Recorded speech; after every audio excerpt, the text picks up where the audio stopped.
विश्व के शीर्ष धनी राष्ट्रों की सरकारी कामकाज की भाषा वहां की स्थानीय भाषा है, लेकिन हमारे देश की सरकारी कामकाज की भाषा भी अंग्रेजी होती जा रही है। शीर्ष कोर्ट, सुप्रीम कोर्ट में तो आप अपनी मातृभाषा में केस ही दायर नहीं कर सकते। वहां तो अंग्रेजी ही अनिवार्य भाषा है।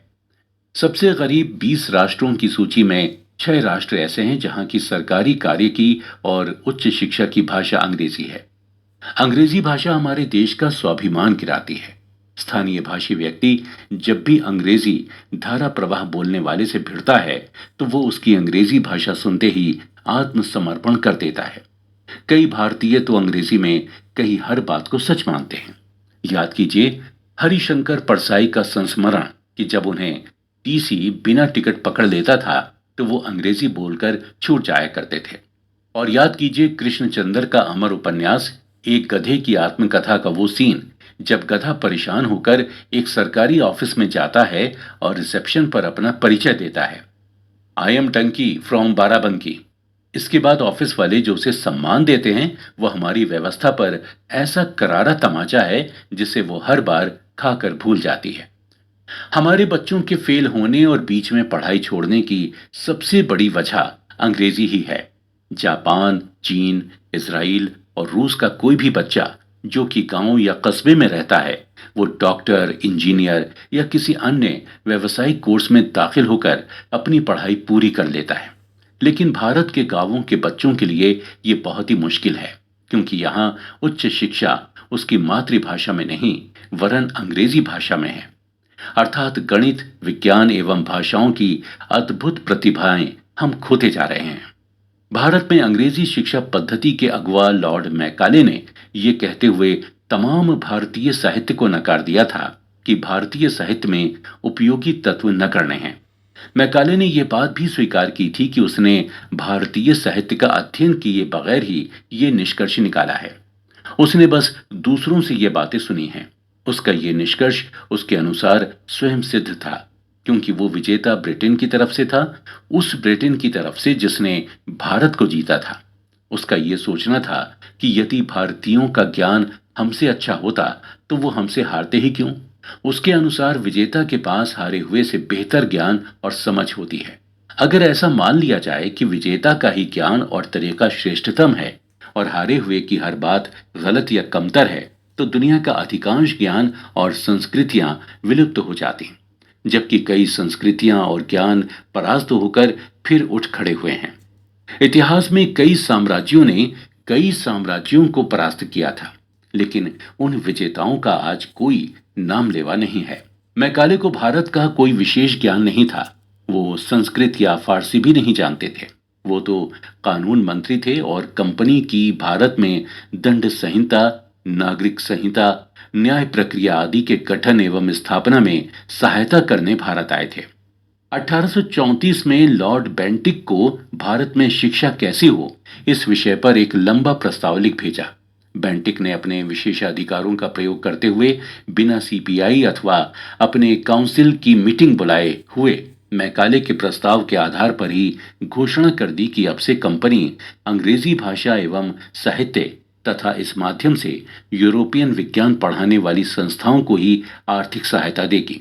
मैकाले ने 100 से अधिक पृष्ठों में 32 छोटे बड़े पैराग्राफों में अपना प्रस्ताव अपने हाथों से फाउंटेन पेन से लिखा था। उसके प्रमुख बिंदु निम्न हैं। नंबर 1, इस बात से सभी लोग सहमत हैं कि भारत की आधुनिक भाषाओं में साहित्य तथा विज्ञान दोनों का अभाव है। जो लोग इस अभाव को दूर करना चाहते हैं, वो भी जब तक कहीं किसी अन्य भाषा से स्वयं ऐसा ज्ञान विज्ञान नहीं अर्जित करते, अपनी भाषा को समृद्ध नहीं कर पाएंगे। नंबर 2, मैं संस्कृत और अरबी भाषाओं का ज्ञान नहीं रखता, परंतु उनका सही आकलन करने के लिए जो कुछ संभव हो सकता है वो मैंने किया है। मैंने अरबी और संस्कृत की प्रसिद्ध पुस्तकों का अनुवाद पढ़ा है। मैंने यहाँ और अपने देश में पूर्वी भाषाओं के ज्ञाताओं से बातचीत भी की है। उनके द्वारा जो आकलन किया गया है, मैं उसे स्वीकार करने को तैयार हूँ। अभी तक मुझे उन लोगों में से एक भी व्यक्ति नहीं मिला है जो ये ना माने कि यूरोप के एक अच्छे पुस्तकालय की एक अलमारी भारतवर्ष और अरब के संपूर्ण देशी साहित्य के बराबर है। आज भारत में जितनी विदेशी भाषाएं उपलब्ध हैं, अंग्रेजी उन सब से अधिक समृद्ध एवं उपयोगी है। भारत का चिकित्सा शास्त्र जादू टोने का शास्त्र है। यहाँ का ज्योतिष शास्त्र किसी भी अंग्रेजी कन्या पाठशाला की लड़कियों के लिए भी हास्यास्पद होगा। इतिहास यहाँ ऐसे राजाओं से भरे पड़े हैं जो 30 फीट से भी अधिक लंबे थे और जिन्होंने 30,000 वर्षों तक शासन किया। एवं यहाँ का भूगोल दूध तथा मक्खन के समुद्रों से भरा पड़ा है। कहा गया है कि हमें स्थानीय जनता की सहायता तथा सहानुभूति प्राप्त करनी चाहिए एवं ऐसा करना मात्र संस्कृत तथा अरबी शिक्षा से संभव है। वस्तुतः अभी हम उनकी बौद्धिक रुचि की चिंता कर रहे हैं, उनके बौद्धिक स्वास्थ्य की नहीं। हम उन्हें अभी अविद्या सिखा रहे हैं। संस्कृत तथा अरबी सिखाने के लिए हमें सीखने वालों को पैसे देने पड़ रहे हैं, जबकि अंग्रेजी सीखने वाले हमें ही पैसे दे रहे हैं। हमारे अरबी पाठशाला में अभी 77 विद्यार्थी हैं तथा पिछले दिसंबर 1833 के महीने में हमने उन्हें 5,000 रुपए भत्ते के तौर पर दिए हैं, जबकि इसी पाठशाला की अंग्रेजी कक्षाओं से 103 रुपए की आय इसी महीने हुई है। संसार में ऐसा कहीं नहीं देखा गया है कि जो काम रुचिकर एवं उपयोगी है उसे करने के लिए पैसे दिए जा रहे हों। भारत भी इस नियम का अपवाद नहीं है। अभी भी गांवों के बच्चों को जो थोड़ा सा गणित एवं थोड़ी सी भाषा वो सीखते हैं, उसे सीखने के लिए भत्ता नहीं मिलता है। उनके शिक्षक को ये सिखाने के लिए वेतन मिलता है। फिर हम संस्कृत तथा अरबी सीखने वालों को क्यों पैसे दे रहे हैं?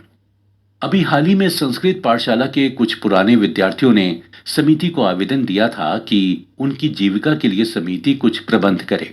यदि पैसे देकर पढ़ा देने के बाद भी ये व्यक्ति जीविका के लिए सहायता की याचना कर रहे हैं, तो इनकी शिक्षा की उपयोगिता निश्चय ही संदिग्ध है। आज तक मैंने देखा है कि लोग क्षतिपूर्ति के लिए मुआवजे की मांग करते हैं, परंतु ये पहला उदाहरण है जहां उपकार के लिए मुआवजा मांगा जा रहा है।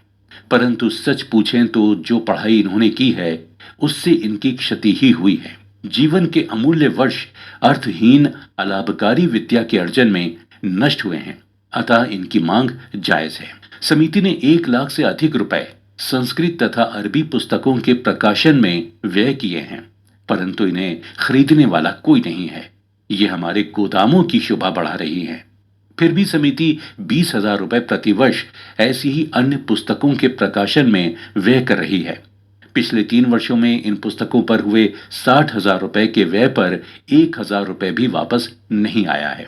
इसी अवधि में स्कूल बुक सोसाइटी द्वारा प्रकाशित अंग्रेजी किताबों की 8,000 से अधिक प्रतियां हर वर्ष बिकी हैं। इन किताबों पर लागत के साथ साथ 20% का मुनाफा भी आया है। कई लोग ये मानते हैं कि भारत के लोगों को अंग्रेजी सिखाना असंभव होगा, परंतु स्वयं इस शहर में भी कितने ही ऐसे लोग हैं जो अच्छी अंग्रेजी लिख बोल सकते हैं एवं अनेक वैज्ञानिक राजनीतिक मुद्दों पर अंग्रेजी में अपने विचार प्रभावशाली ढंग से रख सकते हैं।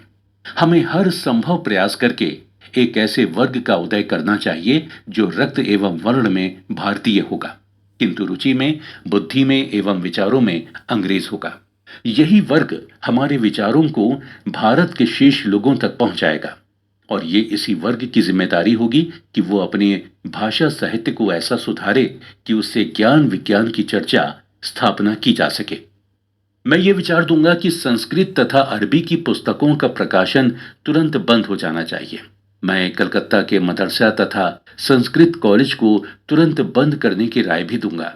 काशी संस्कृत विद्या का केंद्र रहा है। इसी तरह दिल्ली में अरबी में ज्ञान विज्ञान की पढ़ाई होती रही है। यदि हम यहाँ संस्कृत तथा अरबी कॉलेज बनाए रखते हैं, तब भी इनके प्रति हम अपने कर्तव्य के निर्वाह से अधिक कर रहे होंगे।